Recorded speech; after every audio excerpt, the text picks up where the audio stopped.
When you think of France, you may picture the Eiffel Tower like I used to. But now I think of Olympic opening ceremonies with short shorts and a dangling.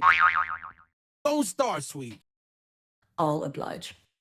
When you think of France, you may picture the Eiffel Tower, historic art, and cobblestone streets. But let's be honest, it's the desserts that steal the show. From Parisian patisseries to small countryside bakeries, France is a haven for those with a sweet tooth. So grab your fork and your imagination, because we're about to take a delicious journey through our top 10 French desserts you need to try. Let's indulge. We start with a timeless classic, crème brûlée. This elegant French dessert that basically exists to let us play with fire is as fun to eat as it is delicious. Imagine the joy of cracking that caramelized sugar crust to uncover a rich, velvety custard hiding beneath. It's rich, creamy custard with a crispy sugar top, like pudding with a built-in safety shield. With each bite, the contrast between the crunchy top and smooth vanilla-infused custard will leave you craving more. The first recipe showed up in 1691, but who really invented it? France? England? A dessert-loving dragon? We may never know. All we do know is that someone decided to take sugar, hit it with fire, and call it a masterpiece. Genius. So next time you want to impress your dinner guests or just set something on fire safely, crème brûlée is your go-to. Behold the macaron, the dainty little French cookie that looks like it came straight out of a pastel dream and tastes like it was handcrafted by angels in a very fancy bakery. But don't let their delicate appearance fool you. These little guys have a history that's richer than their buttercream filling. So what exactly is a macaron?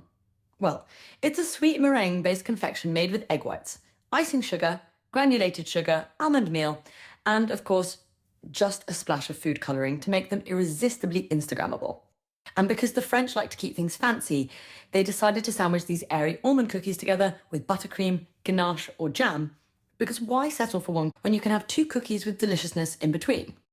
The macaron as we know it today, the stylish, sophisticated, and slightly intimidating cookie was popularised in 19th century Paris. Food historians have traced its origins all the way back to the 8th century to a French monastery in the Loire Valley. Monks were munching on these long before they became overpriced treats we love today.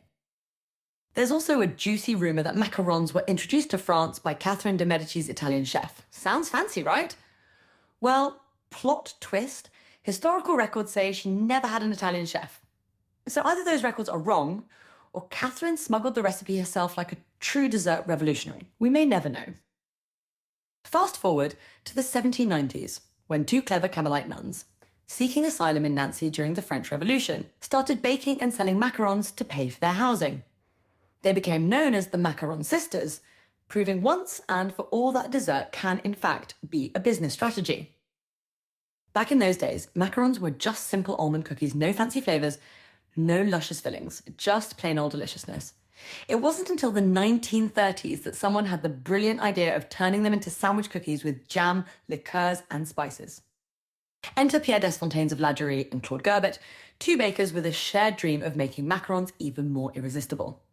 Who exactly came up with it first? Well, let's just say the debate rages on. Fast forward to the 2010s, and macarons became the it dessert of North America. Suddenly, they were everywhere from high-end bakeries to Instagram feeds. Heck, this YouTube channel proving once again that the French really know how to make something chic. So the next time you bite into one of these delicate, crispy yet chewy, flavour-packed masterpieces, remember, you're not just eating a cookie.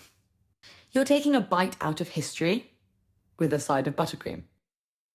Meet the queen of upside-down desserts, Tatin, a fancy French dessert that's basically an apple pie that took a wrong turn and somehow became a legend.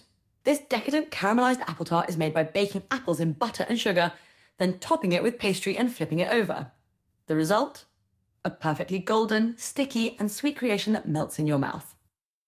The story behind this decadent dessert starts with two sisters, Stephanie and Caroline Tatin, running a cozy little hotel in France back in the 1880s.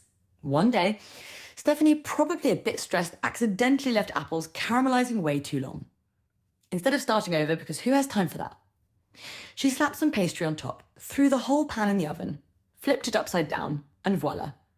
The hotel guests loved it. Now, did she actually invent this? Maybe.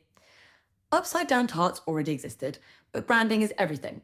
And thanks to some fancy food critics and a sneaky restaurant owner from Maxims in Paris, the tart tatin name stuck. There's even a wild story about a guy pretending to be a gardener just to steal the recipe. Spoiler alert, he was a terrible gardener, but he got the recipe anyway. These days, people make tarte tartin with pears, peaches, pineapples, even onions.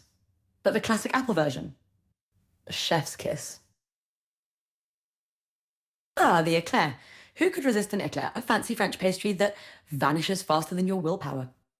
Fun fact, eclair actually means lightning in French, either because it's eaten in a flash or because that shiny glaze looks like a sugar storm. Either way, it's delicious. It starts with choux pastry, aka the same dough that makes cream puffs. Once baked, it's crisp, hollow, and ready to party. Fill it with custard, whipped cream, or anything your sweet tooth desires, then top it with a glossy icing. Classic flavours? Chocolate, vanilla, or coffee. Fancy versions? Pistachio, rum, or even chestnut. The eclair was originally called Duchess bread back in 19th century France, but let's be honest, eclair sounds way cooler and tastier. So the next time someone asks if you want an eclair, whether you prefer vanilla filling or something more adventurous like coffee or hazelnut, just remember to say oui before they disappear in a flash.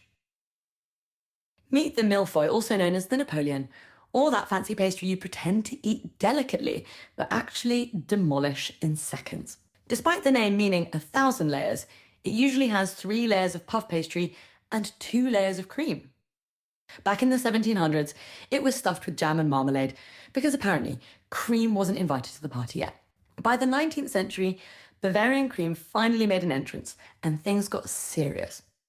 Legend has it that fancy Parisian pastry shops sold this under Napoleon's rule. Did he personally eat one? No clue. But imagine him trying to take a bite without it crumbling all over his uniform.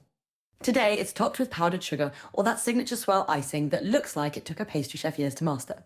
Whether you eat it with a fork or just embrace the mess one thinks for sure, it's worth it. The madeleine. Fancy, delicate, and the only cake that looks like it should be washed up on a beach. These little sponge cakes come from Lorraine, France, and have been charming tea drinkers for centuries. But their origin, that's where things get messy. Some say they were invented by a woman named Madeleine Paulmier, a cook for Stanislaus I, the exiled king of Poland. The story goes that in 1755, she baked these little beauties. King Stan loved them, and his son-in-law, King Louis VI, named them after her. Then Louis's wife, Maria Leszczyńska, took them to Versailles, and boom, France was hooked. Other legends say a different madeleine made them for hungry pilgrims on their way to Compostela, Spain. And then there's the theory that a pastry chef named Jean Avis created them in the 19th century while experimenting with aspic molds. Because nothing says delicious like a cake inspired by gelatin meat dishes. Traditionally, madeleines are made with a genoise sponge batter. Picture it light, airy, and sometimes jazzed up with lemon zest or finely ground almonds. The British took a detour and covered them in jam, coconut, and a cherry on top. Because why stop at perfection when you can add more sugar? Of course, the most famous moment for the madeleine came courtesy of author Marcel Proust, who wrote an entire novel triggered by biting into one. Imagine a cake so powerful it makes you reflect on your entire childhood. That's some serious pastry magic. So, whether you're feeling fancy, nostalgic, or just in need of a snack that makes you look sophisticated, grab a madeleine. Just be warned, one bite, and you might end up writing a memoir. For those who love a tangy twist, the tarte au citron or lemon tart is a must-try. This zesty dessert pairs a buttery short crust base with a smooth tart lemon curd filling. Each bite delivers a burst of citrusy brightness balanced by the sweet, crumbly pastry. A traditional dessert from the French countryside, clafoutis is a baked custard filled with fresh cherries. The soft, eggy texture of the custard and the juicy burst of cherries create a comforting dessert that's both rustic and refined. Created in 1910 to commemorate the Paris-Brest bicycle race, the Paris-Brest is a ring-shaped Chew pastry filled with rich praline cream and topped with toasted almonds. One bite into this nutty, creamy delight, and you'll understand why it's been a favourite for over a century. Finally, we travel to Bordeaux for the cannelé, a small pastry with a dark caramelised crust and a soft, custardy centre. Flavoured with vanilla and a hint of rum, this bite-sized dessert packs a big punch of flavour. Perfect with coffee, or as a quick sweet snack, cannelés are an underrated gem of French pastry.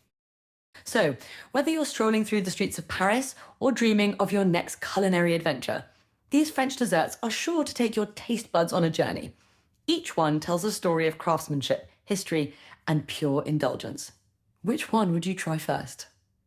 Let us know in the comments below. And remember, life is short, so eat the damn cake. Why is it so hard to say it the way it's written? Because my version is so much better. Which is why you should increase my pay. I'm joking. Unless you're gonna do it. No. Thanks for watching. Don't forget to like, subscribe, and share these delicious dessert explorations. Life is short, so eat the damn cake.